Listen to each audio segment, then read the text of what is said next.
నమస్తే నాగేశ్వర్ కార్యక్రమానికి స్వాగతం. నేను రవిశంకర్ విళ్ళ. ప్రొఫెసర్ గారు మనతో జాయిన్ అయ్యారు. నమస్తే నాగేశ్వర్ గారు. తెలుగు రాష్ట్రాల్లో ఆంధ్రప్రదేశ్ ముఖ్యమంత్రి చంద్రబాబు నాయుడు 75వ జన్మదిన వేడుకల్ని అంగరంగ వైభవంగా టీడీపీ శ్రేణులంతా జరుపుకున్న పరిస్థితి. సో చాలామంది అతిరథ మహారథులు, సెలబ్రిటీలు చంద్రబాబు నాయుడుకు శుభాకాంక్షలు తెలియజేశారు. ప్రధాని మోదీ ట్వీట్ చేశారు, నా మంచి మిత్రుడు చంద్రబాబు నాయుడుకు శుభాకాంక్షలు. భవిష్యత్తు రంగాలపై దృష్టి సారించి ఆంధ్రప్రదేశ్ అభివృద్ధి కోసం ఆయన చేస్తోన్న అలుపెరగని కృషి అభినందనీయం. ఆయన దీర్ఘాయుష్షు, ఆరోగ్యకరమైన జీవితం కోసం ప్రార్థిస్తున్నా అంటూ మోదీ ట్వీట్ చేస్తే, అమిత్ షా కూడా ట్వీట్ చేశారు. చంద్రబాబు అంకిత భావంతో చేస్తోన్న కృషి ఏపీ పురోగతిని కొత్త శిఖరాలకు తీసుకెడుతుంది. మీ ఆరోగ్యం, దీర్ఘాయుష్షు కోసం ప్రార్థిస్తున్నా అని చెప్పేసి. And deputy CM Pawan Kalyan tweet చేశారు, ఆర్థికంగా కుంగిపోయి అభివృద్ధి అగమ్యగోచరమై శాంతి భద్రతలు క్షీణించిపోయిన ఒక రాష్ట్ర ప్రగతికి పునర్జీవం పోయడం చంద్రబాబు వంటి దార్శనికులకే సాధ్యం. పాలనాధ్యక్షుడికి హృదయపూర్వక జన్మదిన శుభాకాంక్షలు. 4వ పర్యాయం సీఎంగా బాధ్యతలు నిర్వహిస్తోన్న మీ దూరదృష్టి, పనిలో నిరంతరం చూపే ఉత్సాహం అద్భుతం. భవిష్యత్తును ముందుగానే అంచనా వేసి తదనుగుణంగా వ్యవస్థలను నడిపించే విధానం స్ఫూర్తిదాయకం అంటూ పవన్ కళ్యాణ్ ట్వీట్ చేస్తే, వైసీపీ అధినేత మాజీ ముఖ్యమంత్రి జగన్మోహన్ రెడ్డి కూడా ట్వీట్ చేశారు, చంద్రబాబు ప్రశాంతమైన, ఆరోగ్యకరమైన దీర్ఘాయుష్తో జీవించాలని కోరుకుంటున్నా అంటూ. అండ్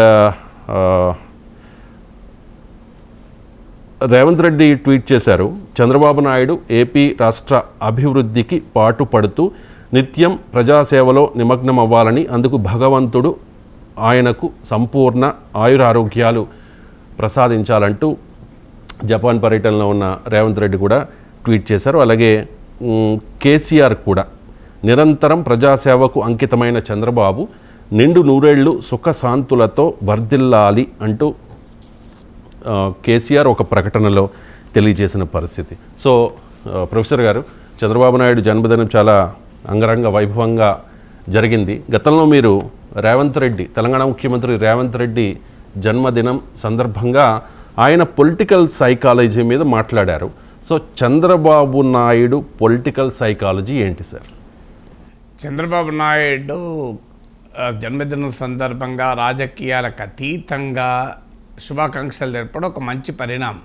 ఎందుకంటే రాజకీయాల్లో శత్రువులు ఉండరు, ప్రత్యర్థులు మాత్రమే ఉంటారు. సో అందువల్ల రాజకీయాల్లో ఒక హుందాతనానికి ఇది ఒక నిదర్శనం. రాజకీయాల్లో ఇవాళ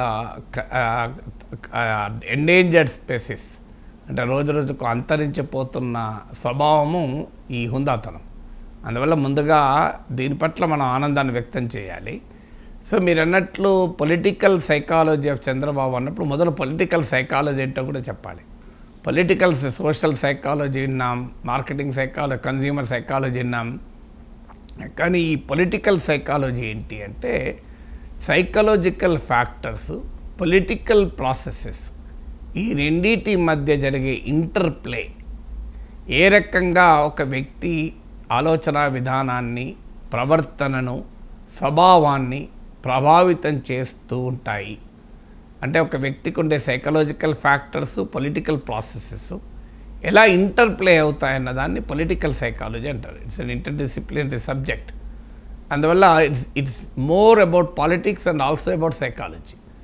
సో చంద్రబాబు నాయుడు పొలిటికల్ సైకాలజీలో మనం గమనిస్తే 10 పాయింట్స్, నేను క్విక్గా ఆలోచిస్తే ఒక 10 పాయింట్స్ మన స్క్రీన్ పైన కూడా చూపెట్టవచ్చు. ఆ 10 పాయింట్స్ ఒకటి ఏంటంటే, first point is physical fitness.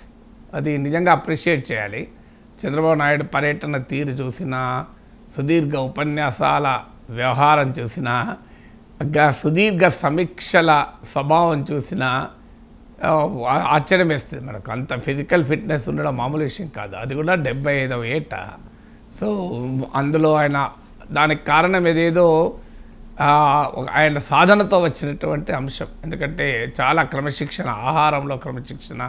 ఎందుకంటే నేను ఒకరోజు పద్మావతి గెస్ట్ హౌస్లో ఉన్నాను ఎమ్మెల్సీగా ఉన్న రోజుల్లో. అదే సమయంలో చంద్రబాబు నాయుడు కూడా అదే గెస్ట్ హౌస్లో ఉన్నాడు. సో అందువల్ల నాకు వ్యక్తిగతంగా కూడా అనుభవం. చాలా మితమైన ఆహారము, ఫ్రూట్స్, చాలా న్యూట్రిషియస్, చాలా highly disciplined life style. So అంత డిసిప్లిన్ లైఫ్ స్టైల్ మామూలు విషయం కాదు, చాలా కష్టం కూడా. సో అందువల్ల ఆయన ఫిజికల్ ఫిట్నెస్కు ఉన్నటువంటి ప్రత్యేకత అది మొదటిగా మనం ఈ ఏజ్లో అందరికీ ఏదైనా మనం పోగొట్టుకున్నా వస్తుందేమో, కానీ ఆరోగ్యం పోగొట్టుకుంటే రాదు.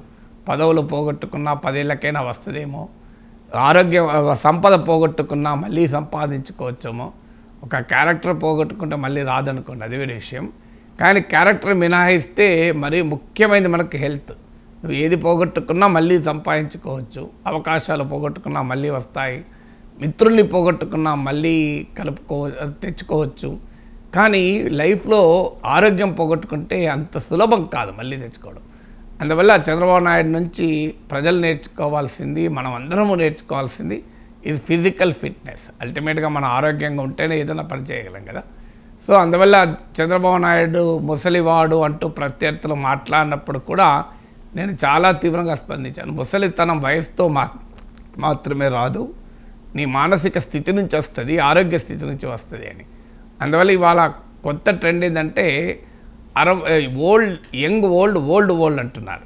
60 to 80 is called young old. 80 above old అంటున్నాను. నేను దీనిపైన ఒక వీడియో చేస్తే కొన్ని చాలా రోజుల క్రితం, ఇప్పుడు ఒక 10 లక్షల మంది చూశాను, యూట్యూబ్లో ఉంటుంది, యంగ్ ఓల్డ్ అండ్ ఓల్డ్ అని. ఇది డెమోగ్రఫీలో ఒక క్యారెక్టర్. ఎందుకంటే లైఫ్ స్టైల్ మారిపోతుంది, లైఫ్ ఎక్స్పెక్టెన్సీ సగటు జీవితకాలం మారిపోతుంది కనుక. So is not even old అని కూడా అనకూడదు. అయినా ఓల్డ్ అనేది మన ఆరోగ్యాన్ని బట్టి ఉంటుంది. బాగా పనిచేస్తున్నప్పుడు ఓల్డ్ ఏంటి, కొంతమంది పుట్టుకతోనే వృద్ధులుగా ఉండవచ్చు. అందువల్ల మన ఫస్ట్ది ఫిజికల్ ఫిట్నెస్. రెండవది చంద్రబాబు నాయుడు ప్రత్యేకతలో సర్వైవల్ ఇన్స్టింక్ట్. చాలా సందర్భాల్లో నేను గతంలో కూడా మాట్లాడాను, ఫినిక్స్ పక్షిలాగా లేవగలిగాడు అని. చాలా సందర్భాల్లో survival instinct and killer instinct ఉన్న నాయకుడు. అంటే చాలా అయిపోయింది ఇక చంద్రబాబు నాయుడు రాజకీయ జీవితం, చంద్రబాబు నాయుడు ఇర్రెలెవెంట్ అనుకున్న సమయం నుంచి మళ్ళీ అద్భుతంగా లేవగలుగుతాడు. ఇప్పుడు రాజశేఖర రెడ్డి ఫినామినన్ తర్వాత జగన్మోహన్ రెడ్డి పట్ల సానుభూతి, తెలంగాణ ఉద్యమ ప్రభావము, 2004 నుంచి జగన్మోహన్ రెడ్డి పట్ల ఉన్న సానుభూతి వెల్లువ, 2012 ఉప ఎన్నికల్లో తెలుగుదేశం అడ్రస్ లేకుండా పోవడం, తెలంగాణలో కేసీఆర్ సృష్టిస్తున్న ఉప ఎన్నికల్లో నానా ఇబ్బందులు పడడం, తెలంగాణ ఉద్యమం ద్వారా అత్యధికంగా ఇబ్బంది పడ్డ తెలుగుదేశం పార్టీయే. 2 కళ్ళ సిద్ధాంతం అంటూ పెద్ద ఎత్తున అటాక్ గురైంది. అలాంటి పరిస్థితుల్లో 2014లో విభజిత రాష్ట్రములో మళ్ళీ అద్భుతంగా పైకి లేశాడు. తర్వాత 2019లో 23 సీట్లకు పరిమితమై జగన్మోహన్ రెడ్డి దాడి ఒకవైపు, మోడీతో చెదిన బంధము మరోవైపు, అసలు ఇక వయసు అయిపోతుంది, చంద్రబాబు నాయుడు లోకేష్ సమర్థుడు కాదు, తెలుగుదేశం పనైపోయింది అంటున్న సమయంలో మళ్ళీ 2024లో తన అద్భుతమైన లీడర్షిప్ ఎబిలిటీస్ చూపెట్టి 164 సీట్లు కూటమికి తెచ్చి ఎవరు ఊహించని చారిత్రాత్మక విజయాన్ని సాధించగలిగాడు. సో ఇది చంద్రబాబు నాయుడుకు ఉండేటువంటి సర్వైవల్ ఇన్స్టింక్ట్. ఇది సాధ్యం కావడానికి కారణం కిల్లర్ ఇన్స్టింక్ట్ అంటారు. నేను ఎట్టి పరిస్థితుల్లో దీన్ని సాధించాలి అనే స్వభావం, ఇది రెండవది. మూడవది ఆర్గనైజేషనల్ స్కిల్స్. దేశంలో చాలా రాజకీయ పార్టీలు ఉన్నాయి. ఇప్పుడు మన కొన్ని పార్టీల గురించి సందర్భం కాదు, ఎందుకంటే జన్మదినం సందర్భంగా మాట్లాడేటప్పుడు ఇతరులపైన మనం రాలేయకూడదు. ఎవరి గురించి మాట్లాడుతున్నో వాళ్ళ గురించి కూడా 4 మంచి మాటలే మాట్లాడాలి, అది సంస్కారం అవుతుంది. సో అది విమర్శలకు 364 రోజులు, 65 రోజుల్లో 364 రోజులు ఉంటాయి కదా, ఒక్కరోజే కదా మనం విమర్శ లేకుండా మాట్లాడాలి. అందువల్ల ఇతరుల గురించి మనం ఇప్పుడు పేర్లు పెట్టి ప్రస్తావించద్దు, కానీ చాలా పార్టీల విషయంలో మనం మాట్లాడుకుంటాం. పార్టీ ఉంటుంది కానీ నిర్మాణం ఉండదు, ఊరూరా పార్టీ ఉండదు, క్యాడర్ ఉండదు అని. ఇవాళ తెలుగుదేశం పార్టీ ఇన్ని అవాంతరాల్ని, అబ్స్టాకిల్స్ను, రాజకీయ దాడిని, కష్టాలను ఎదుర్కొని మళ్ళీ నిలబడగలిగిందంటే తెలుగుదేశం కార్యకర్త. ఇది మనకు భారతీయ జనతా పార్టీలోనో కమ్యూనిస్ట్ పార్టీస్లోనో ఈ క్యారెక్టర్ ఉంటే ఆశ్చర్యమేమీ లేదు. ఎందుకంటే ఆ పార్టీల స్వభావం అలాంటిది, సైద్ధాంతిక నిబద్ధతతో, లక్ష్యంతో, ఆశయంతో రాజకీయాల్లో ఉంటారు కనుక ఆ ఆర్ఎస్ఎస్లోనో లేకుంటే కమ్యూనిస్ట్ పార్టీస్లోనో ఉంటే నథింగ్ సర్ప్రైజింగ్. వాటి స్వభావమే అది కనుక. కానీ తెలుగుదేశం పార్టీ లాంటి పార్టీలో ప్రతి గ్రామానికి వెళ్ళండి మీరు, తెలుగు గ్రామాలు. ఈవెన్ టుడే తెలంగాణలో రాజకీయ ప్రతికూల పరిస్థితుల్లో తెలుగుదేశం కనుమరుగు కావచ్చు, కానీ ఇప్పటికీ తెలుగుదేశం అభిమానించేటువంటి కార్యకర్తలు తెలంగాణ గ్రామాల్లో కూడా ఉంటారు. మీరు ఏ గ్రామానికైనా ఏ వార్డుకైనా వెళ్ళండి, తెలుగుదేశం పార్టీని ప్రేమించి అభిమానించి ఆ పార్టీ జెండా పట్టుకొని ఉండేవాళ్ళు కనబడతారు.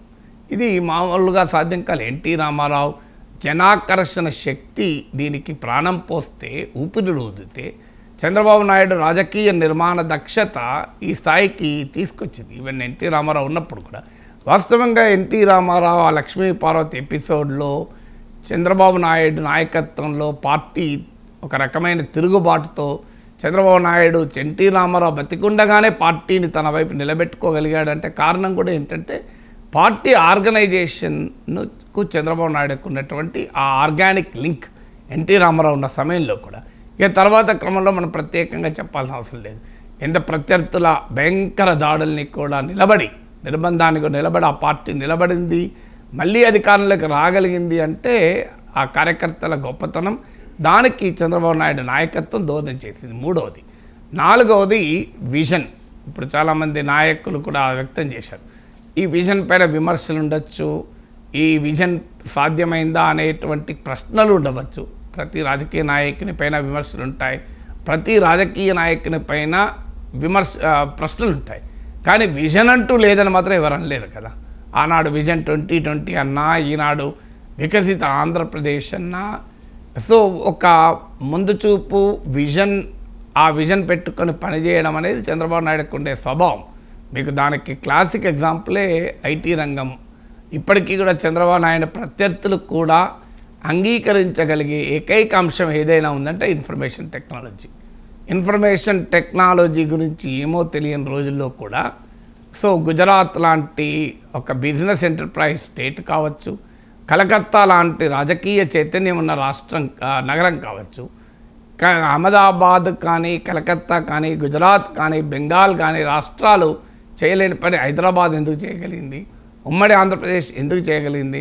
వాస్తవంగా గుజరాత్ మామూలు బిజినెస్ ఎంటర్ప్రైజ్ కాదు కదా. ప్రపంచంలో మీకు అమెరికా నుంచి ఆఫ్రికా వరకు చూడండి వ్యాపారాలు ఎవరున్నాయంటే గుజరాతీల చేతుల్లో ఉంటాయి. ఈ కెన్యాకి వెళ్ళండి గుజరాతీల సూపర్ మార్కెట్లు ఉంటాయి. ఆఫ్రికా దేశాల్లో, అమెరికాలో చూడండి గుజరాతీల షాపులు ఉంటాయి. అలాంటి వారు చేయలేని పని బెంగాల్ రాజకీయ చైతన్యానికి మారిపోయారు. నేటి బెంగాల్ రేపటి భారతదేశంను అని అంటుంటారు. అలాంటి రాజకీయ చైతన్యం కలిగిన గడ్డపై కూడా లేనిది రానిది ఉమ్మడి ఆంధ్రప్రదేశ్లో హైదరాబాద్లో వచ్చింది అంటే డెఫినెట్గా చంద్రబాబు నాయుడు విజన్ కది. ఆ విజన్ పైన ఎవరు ఎన్నన్నా విమర్శలు చేయొచ్చు, కానీ విజన్ అంటూ లేదని మాత్రం ఎవరు అనలేరు. ఆయనకు విజన్ ఉంది కనుక ఆ విజన్ విమర్శిస్తారు, లేకపోతే ఎందుకు విమర్శిస్తారు? విజన్ లేకపోతే విమర్శించేది ఏముంటుంది? ఇది నాలుగవది. ఐదవది పొలిటికల్ ఫ్లెక్సిబిలిటీ, అడాప్టబిలిటీ. దీన్ని ప్రత్యర్థులు అపార్చునిజం, అవకాశవాదం అనొచ్చు, లేదు విశ్లేషకులు పొలిటికల్ ఎక్స్పీడియన్సీ అనొచ్చు. అంటే రాజకీయ పరిస్థితులకు అవసరాలకు అనుగుణంగా మారడం అనొచ్చు, లేదా మద్దతుదారులు పొలిటికల్ ప్రాగ్మాటిజం అనొచ్చు. రాజకీయ ప్రాగ్మాటిజం, ఎక్స్పీడియన్సీ, అపార్చునిజం. ఈ మూడు వారి వారి దృక్పథాలను బట్టి చంద్రబాబు నాయుడు పట్ల వారు వాడే పదాలు కావచ్చు. అందుకే నేను ఆ మూడు పదాలు వాడకుండా ఫ్లెక్సిబిలిటీ అంటున్నాను. సో పొలిటికల్ ఫ్లెక్సిబిలిటీని ప్రదర్శించడం కూడా ఒక ప్రత్యేకత చంద్రబాబు నాయుడు. అదే ఆయన పైన అనేక విమర్శలకు కారణమైంది, అదే ఆయన విజయాలకు కూడా కారణమైంది. అంటే సందర్భం వచ్చినప్పుడు అధికారంలో ఉండడం అవసరం అనుకున్నప్పుడు అధికారంలో ఉండటానికి ఏ రకమైన మార్పు లోను కావాలో ఆ రకంగా మార్పు లోనవుతుంటారు, హెజిటేట్ చేయరు. బీజేపీతో విడిపోయినా, బీజేపీతో కలిసినా, కమ్యూనిస్టులతో విడిపోయినా, కమ్యూనిస్టులతో కలిసినా, తెలుగు ప్రజల ఆత్మగౌరవం అంటూ పుట్టిన పార్టీ అయి తెలంగాణ కొరకు లెటర్ ఇచ్చిన అందరికన్నా ముందు, కాంగ్రెస్ వర్కింగ్ కమిటీ తీర్మానానికన్నా ముందు సమైక్యవాదాన్ని కలిగి ఉండి కూడా తెలంగాణ రాష్ట్ర సమితితో పొత్తు పెట్టుకున్న, ఇవన్నీ కూడా ఈ పాయింట్కి ఉదాహరణ. నేను చెప్పిన ఐదో పొలిటికల్ ఫ్లెక్సిబిలిటీ లేదా అడాప్టబిలిటీకి ఒక ఉదాహరణ. ఇది ఐదవది. ఆరవది చాలామంది రాజకీయ నాయకులకు లేనిది చంద్రబాబు నాయుడుకు ఉన్నది. ఇది లవ్ ఫర్ టెక్నాలజీ. అది ఇన్ఫర్మేషన్ టెక్నాలజీకి పునాదులు వేసింది కూడా అదే. ఇవాళ కూడా మీరు చూడండి, ఇంతమంది ముఖ్యమంత్రులు ఉన్నారు. ఎవరైనా మీకు జనరేటివ్ ఆర్టిఫిషియల్ ఇంటెలిజెన్స్ గురించి కానీ, బయోటెక్నాలజీ గురించి కానీ, సైబర్ సెక్యూరిటీ గురించి మాట్లాడే వాళ్ళు ఎవరు ఉన్నారా అంటే ఎవరు లేరు. మీరు ఒక్క చంద్రబాబు నాయుడు మాట్లాడుతుంటాడు చూడండి. సో అమరావతిని ఆర్టిఫిషియల్ హబ్ చేస్తా, విశాఖను ఫిన్టెక్ వ్యాలీ చేస్తా, చేసిండా, చేయలేదా, చేయగలిగాడా, చేయడంలో అడ్డంకులేంటి, ఇవన్నీ ఎవరైనా విమర్శలు చేయవచ్చు. కానీ కనీసం ఆ పదాలను కూడా మిగతా వాళ్ళు వాడటానికి హెసిటేట్ చేస్తారు. వాళ్ళు వాడినా ఎబ్బెట్టుగా ఉంటుంది. చంద్రబాబు నాయుడు వాడితే ఎబ్బెట్టుగా ఉండదు. మీరు ప్రత్యర్థులు కూడా ఎబ్బెట్టుగా ఉండదు. చూడండి, చంద్రబాబు నాయుడు ఆర్టిఫిషియల్ ఇంటెలిజెన్స్ గురించి మాట్లాడినా, Chandrababu Naidu internet of things గురించి మాట్లాడినా, చంద్రబాబు నాయుడుకి ఏమీ పాష్ పబ్లిక్ స్కూల్ బ్యాక్గ్రౌండ్ లేదు, మెట్రోపాలిటన్ బ్యాక్గ్రౌండ్ లేదు, ఆయన ఏమీ ఇంటర్నేషనల్ స్కూల్లో చదవలేదు. ఒక రైతు కుటుంబంలో పుట్టి, ఒక గ్రామం నుంచి వచ్చి, ఒక సాధారణ విశ్వవిద్యాలయంలో చదివి, ఈ ఆధునిక సాంకేతిక పరిజ్ఞానాన్ని ఆస్వాదించిన తీరు, అలవరిచిన తీరు ఆయన యునీక్ క్యారెక్టర్కి ఒక ఉదాహరణ. సో అందువల్ల మీకు తెలుగు వాళ్ళు ఇవాళ సమాచార సాంకేతిక ప్రపంచంలో సగర్వంగా ఉండగలుగుతున్నారు అంటే that credit certainly goes to Chandrababu Naidu. దాంట్లో అనుమానమే లేదు. నాకు ఇప్పటి గుర్తు 2 ఏళ్ల క్రితం నా కొడుకు కార్డు ఇవ్వటానికి కలిశాను. సో మాట్లాడుతూ నాగేశ్వర గారు ఏం చేస్తారు మీ అబ్బాయి అంటే, ఇలా యుఎస్లో ఉన్నాడు సార్, గూగుల్లో పనిచేస్తున్నాడు అంటే, మీరు నాకు రాయల్టీ చెల్లించాలయ్యా అన్నాడు. ఎందుకంటే నేను వేసిన బీజాల వల్లనే కదా ఇవాళ నీ కొడుకు కూడా అక్కడ ఉన్నాడు అన్నాడు నవ్వుకుంటూ. సో అందుకుంటూ అంటే మీరు నాకు కప్పం కట్టాలి అన్నాడు నవ్వుతూ.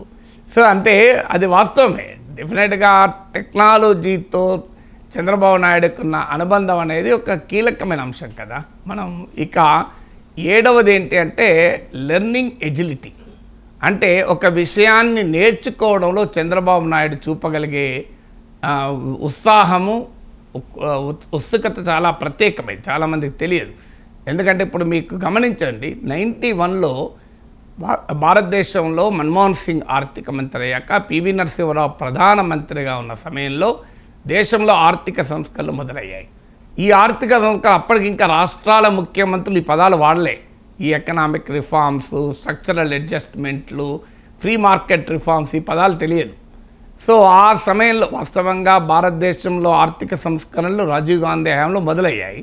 కానీ రాజీవ్ గాంధీ హయాంలో మొదలైన చాలామంది అది గుర్తించలేకపోయారు. ఎలక్ట్రానిక్స్ రంగంలో లిబరలైజేషన్తో స్టార్ట్ అయింది. ఇట్ వాజ్ 1984లో రాజీవ్ గాంధీ ప్రైమ్ మినిస్టర్తో ఇండియాలో లిబరలైజేషన్ మొదలైంది. 91 నుంచి సిస్టమాటిక్గా ఒక స్వీపింగ్ రిఫార్మ్స్ మొదలయ్యాయి. మిడ్-90s వచ్చే వరకు చంద్రబాబు నాయుడు అందుకున్నాడు.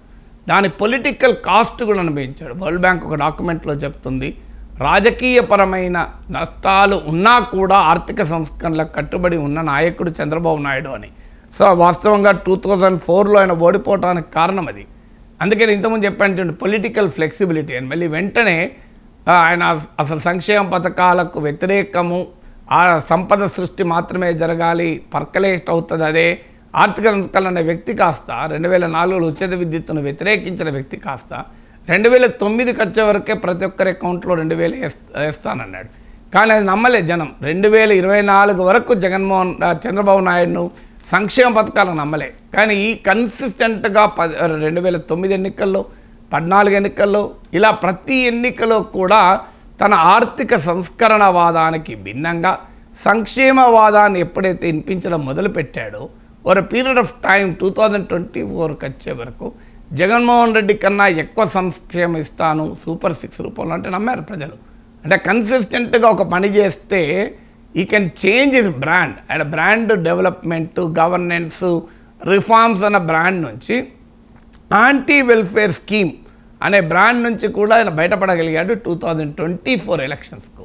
అందువల్ల ఆ లెర్నింగ్ ఎజిలిటీ, నాకు ఇప్పటికి గుర్తు, ప్రతిపక్షంలో ఉన్నప్పుడు 70 మంది ఎమ్మెల్యేలు ఉండే. ఓ రోజు పిలిచారు, సార్ మా వాళ్లకు ఎలా మాట్లాడాలి, ఎలా విశ్లేషించాలి ఒక అంశాన్ని అనే దానిపైన, ఎలా అధ్యయనం చేయాలనే దానిపైన మా ఎమ్మెల్యేలకు క్లాస్ చెప్పండి అంటే నేను క్లాస్ చెప్పాను. ఆ క్లాసు 2 గంటలు మాట్లాడాను. 2 గంటలు మాట్లాడుతున్న సమయంలో చంద్రబాబు నాయుడు ప్రిసైడ్ చేశాడు దానికి. ఒక రాష్ట్ర మాజీ ముఖ్యమంత్రి, అప్పుడు ప్రధాన ప్రతిపక్ష నేత కూడా 2 అవర్స్ ప్రిసైడ్ చేసి ఎన్టీఆర్ ట్రస్ట్ భవన్లో మొత్తం స్పీచ్ అంతా విని నన్ను ముందు ఇంట్రడ్యూస్ చేశాడు. తర్వాత కంక్లూజన్లో కూడా నేను మాట్లాడిన నా పాయింట్స్ని కూడా మళ్ళీ చెప్పాడు. నాకు ఆశ్చర్యం వేసింది. ఆ పాయింట్ నోట్ చేసుకున్నాడు. సో ఎవరికి ఓపిక ఉంటుంది 2 గంటలు వినటానికి? అది కూడా ఒక మాజీ ముఖ్యమంత్రి, చరిత్ర అప్పటికే జాతీయ రాజకీయాల్లో ప్రవేశం ఉన్న నాయకుడు కదా ఆయన.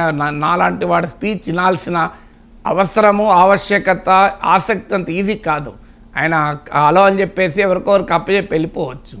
ఎందుకంటే ఆయన కూర్చుంటాను నేను కూడా ఊహించలేదు వాస్తవంగా.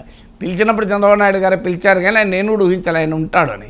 సో కానీ ఉండి మొత్తం పాయింట్స్ రాసుకొని కంక్లూడ్ కూడా చేశాడు. మళ్ళీ విచిత్రం ఏంటంటే మళ్ళీ ఆ పాయింట్స్ నాగేశ్వర్ గారు చెప్పిన విషయాలు ఇవి అని.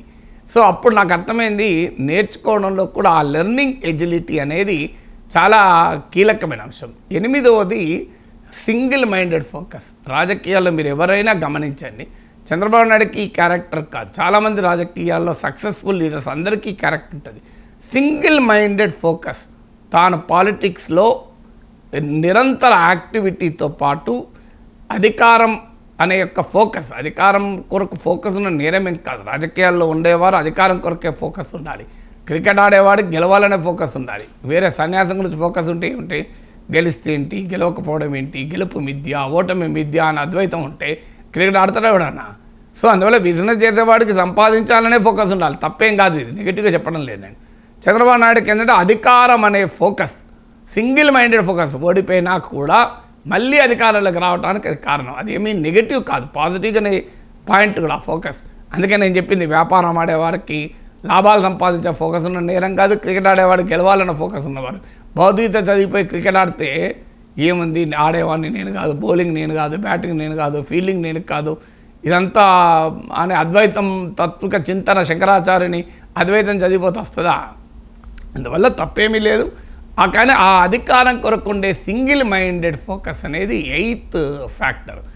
9th ఫ్యాక్టర్ ఏంటంటే ప్రతి మనిషిలోనూ అన్ని సమర్థతలు ఉండవు. ఇప్పుడు మీకు ఆశ్చర్యం వేస్తే చంద్రబాబు నాయుడు మీద చాలామంది మీములు, ప్రత్యర్థులు, జోకులు వేస్తారు. ఇంగ్లీషు అంత సమర్థవంతంగా మాట్లాడలేడు, హిందీ పెద్దగా రాదు. ఈ 2 భాషలు లేకపోతే రాష్ట్రం వదిలిపోయి కమ్యూనికేషన్ చాలా కష్టం.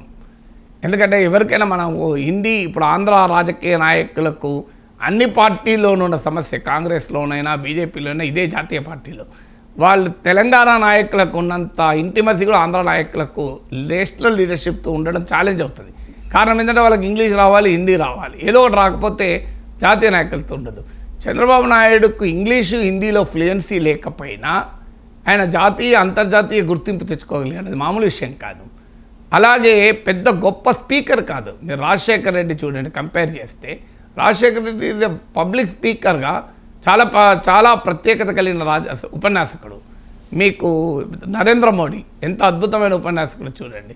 కేసీఆర్ ఎంత సమర్థవంతమైన ఉపన్యాసకుడు చూడండి. కేసీఆర్ ఉపన్యాసం 40 నిమిషాలన్నా బోరు కొట్టదు. చంద్రబాబు నాయుడు అంత పెద్ద ఉపన్యాసకుడు కాదు, కానీ అంటే రాజకీయాల్లో ఉండాల్సిన బేసిక్ లక్షణాలు ఏంటి? ఉపన్యాసం ఇవ్వగలగాలి, కమ్యూనికేట్ చేయగలగాలి, భాషా చాతుర్యం ఉండాలి, కరిష్మా ఉండాలి, జనాకర్షణ ఉండాలి. చంద్రబాబు నాయుడు ముఖ్యమంత్రి అయినప్పుడు జనాకర్షణ ఏంటి?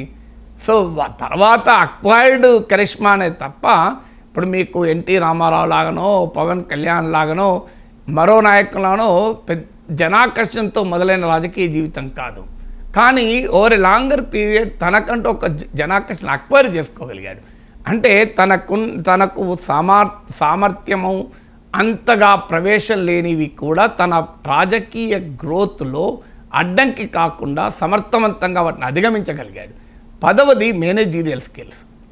ఇంత పెద్ద రాజకీయ పార్టీని మేనేజ్ చేయడం, విమర్శకులు చెప్తూ ఉంటారు చూడండి, వ్యవస్థల్ని మేనేజ్ చేస్తాడు అని. అది విమర్శకులు నెగటివ్గా చూడొచ్చు. మరి పొలిటికల్గా ఎలక్షన్ మేనేజ్మెంటు, పొలిటికల్ మేనేజ్మెంటు, వ్యక్తులు, ఇవన్నీ పాజిటివ్గా చూసేవాడికి పాజిటివ్ అవుతుంది, నెగిటివ్ చూసేవాడికి నెగిటివ్ అవుతుంది. మీడియాను సమర్థవంతంగా ఈ మేనేజీరియల్ స్కిల్స్ ఉన్నవాడు. సో అందువల్ల మీకు తెలుగుదేశం పార్టీ మహానాడులు చూస్తే అర్థమవుతుంది కదా. నేను ఒక పొలిటికల్ జర్నలిస్ట్గా మహానాడులను చూశాను, మీరు కూడా వెళ్ళి ఉండాలి కదా. కొన్ని వేల మంది వస్తారు, మామూలు కాదు. మీకు ఎక్కడ భోజనాల దగ్గర కానీ ఎక్కడ కానీ చిన్న పొరపాటు కూడా జరగకుండా చాలా ఎఫెక్టివ్గా జరుగుతుంది. మీకు మళ్ళీ బ్రహ్మాండమైన భోజనాలు, మామూలు భోజనం కూడా ఉండదు. జర్నలిస్టులు ఎవరినైనా చెప్తారు, పొలిటికల్ జర్నలిస్టులుగా మానాడు అటెండ్ అయితే. సో అందువల్ల ఇది దట్ షోస్ ఇది మేనేజీరియల్ ఎబిలిటీ. అంటే మేనేజీరియల్ ఎబిలిటీ అంటే ఏంటి? గెట్ థింగ్స్ డన్, ఒక పనులు చేయించగలగాలి, చేయగలగాలి. సో ఈ 10 లక్షణాలు డెఫినెట్గా ఇది పొలిటికల్ సైకాలజీలో కీలకమైన అంశాలు. సో అందువల్ల ఇది చంద్రబాబు నాయుడు ఈ స్థాయిలో రాజకీయ సక్సెస్ కావటానికి, ఆయన విజయం సాధించడానికి ప్రత్యేకంగా దోహదం చేశాయి అనుకుంటాను. సో అందువల్ల నాకు ఇప్పటికి గుర్తు, నేను ఎమ్మెల్సీగా 2007లో ఫస్ట్ టైం పోటీ చేస్తాను అనుకున్నప్పుడు రాష్ట్రంలో ఉన్న అన్ని రాజకీయ పార్టీలను అడిగాను, ఎక్కడ తేడా లేకుండా నేను ఇండిపెండెంట్గా పోటీ చేస్తున్నాను, నాకు మద్దతు ఇవ్వండి అని. సో ఇమీడియట్గా చాలామంది ఇప్పుడు వామపక్ష పార్టీలు ఇమీడియట్గా మద్దతు ప్రకటించాయి. లోక్సత్తా సానుకూలంగా, ఈనాడులో వార్త కూడా వచ్చింది, లోక్సత్తా సానుకూలం, వామపక్షాల అదే బాటలో వామపక్షాలు, చంద్రబాబు నాయుడు సానుకూలమని. తెలుగుదేశం పార్టీ చంద్రబాబు నాయుడు కూడా దేవేంద్ర గౌడ్ మాట్లాడాడు. తర్వాత నేను మాట్లాడితే మీలాంటి వాళ్ళు ఉండాలి సార్ శాసన మండలిలో, తప్పనిసరిగా మద్దతు ఇస్తామన్నాడు. తర్వాత ఏం జరిగిందో తెలియదు కానీ టీడీపీ అభ్యర్థిని ప్రకటించింది. అభ్యంతరం ఏం లేదు, రాజకీయ పార్టీకి హక్కుంది పోటీ చేస్తాం. టీడీపీ అభ్యర్థి ప్రకటించడమే కాదు, నా ప్రధాన ప్రత్యర్థి కూడా టీడీపీయే. నేను టీడీపీ అభ్యర్థిపైనే గెలిచాను. ఇంట్రెస్టింగ్ ఏదంటే ఇప్పుడు నాకు మంచి మిత్రుడు పిఎల్ శ్రీనివాస్, ఆ రోజు టీడీపీ అభ్యర్థి, is a very good friend of mind. ఆయన కాలేజీలకు కూడా వెళ్ళి ఉపన్యాసాలు ఇస్తుంటాను నేను. సో అందువల్ల పిఎల్ శ్రీనివాస్ పైన, టీడీపీ అభ్యర్థి పైన నేను గెలిచాను. మళ్ళీ సివియర్ కాంపిటీషన్లో గెలిచాను టీడీపీతోనే. 3rd ప్లేస్లో బీజేపీ, 4th ప్లేస్లో టీఆర్ఎస్, కాంగ్రెస్ బ్యాక్డ్ ఇండిపెండెంట్ తర్వాత ప్లేస్లో ఉండే. కాంగ్రెస్ నాయకులు కొంతమంది బలపరిచారు. కాంగ్రెస్ పార్టీ అధికారికంగా ఎన్నికల్లో పాల్గొనలేదు ఆ రోజుల్లో. సో ఈ ప్రధాన పోటీ టీడీపీతో ఉన్న నాకు తర్వాత చెప్పారు, మరి మద్దతు ఇస్తానని చెప్పి మళ్ళీ ఏమైంది అంటే వాళ్ళ డిబేట్లో జరిగిందట, ఈయనకి ఏం రిసోర్సెస్ ఉన్నాయి, ఈయన ఎన్ని కార్లు పెట్టగలుగుతారు. అప్పుడు ఉమారెడ్డి వెంకటేశ్వర్లు టీడీపీలో ఉండి ఎమ్మెల్సీ ఎన్నికల ఇన్ఛార్జ్ ఉండే. సో ఆయన రైజ్ చేశాడు, అందరూ నిజమే కదా, ఆయన మరి ఇంత పెద్ద కాన్స్టిట్యున్సీ, 40కి పైగా ఎమ్మెల్యే సీట్లున్న ప్రాంతం, 6 ఎంపీ సీట్లున్న ప్రాంతం, మన పార్టీ ఎంత సమర్థించిన క్యాండిడేట్ కూడా ఎక్కడ ఫైనాన్షియల్ కెపాసిటీ ఉండాలి కదా, ఆర్గనైజేషనల్ కెపాసిటీ ఉండాలి కదా. ఒకే పాపులరు, కానీ పాపులర్ టీవీలో ఉంటే వస్తాయా అని మళ్ళీ వాళ్ళు వెనక్కు తగ్గారు, గెలవనని పార్టీగా క్యాండిడేట్ పెట్టారు. ఇది జరిగి నేను గెలిచిన వితిన్ 24 అవర్స్ నాకు ఫోన్ చేశారు. ఫోన్ చేసి, నాగేశ్వర గారు కంగ్రాచులేషన్స్ అండి, మీరు చాలా అద్భుతమైన విజయం, మామూలు విజయం కాదు, మాలాంటి బలమైన పార్టీని కూడా ఓడించి గెలిచారు అని. I was surprise. నిన్నటిదాకా ప్రధాన ప్రత్యర్థి మళ్ళీ పడి ఇది ఒక ఇండికేషన్. అంటే పొలిటికల్ ఫ్లెక్సిబిలిటీ కూడా అదొక ఇండికేటర్ కదా. అందువల్ల మనము ఒక మనిషిగా మనం ఎలా ఉండాలి అంటే, ఎదుటి మనుషుల నుంచి మనం ఎప్పుడు నిరంతరం నేర్చుకోవాలి. చాలామంది మనుషులలో నెగటివ్ మాత్రమే చూస్తుంటారు, నెగటివ్ మాత్రమే చూడకూడదు. నెగటివ్ అంశాలు వచ్చినప్పుడు మాట్లాడాలి, ప్రశ్నించాలి, విమర్శించాలి. కానీ పాజిటివ్ అంశాలు నేర్చుకోగలిగేది ప్రతి సక్సెస్ఫుల్ పర్సన్లో ఉంటాయి. సో చంద్రబాబు నాయుడులో కూడా let us on this happy occasion ఆయన 75వ జన్మదిన శుభాకాంక్షలు చెప్తూ, ఆయన నుంచి ఆయన ప్రత్యేకతగా చెప్పగలిగే 10 అంశాలు చెప్పడానికి కారణం అది.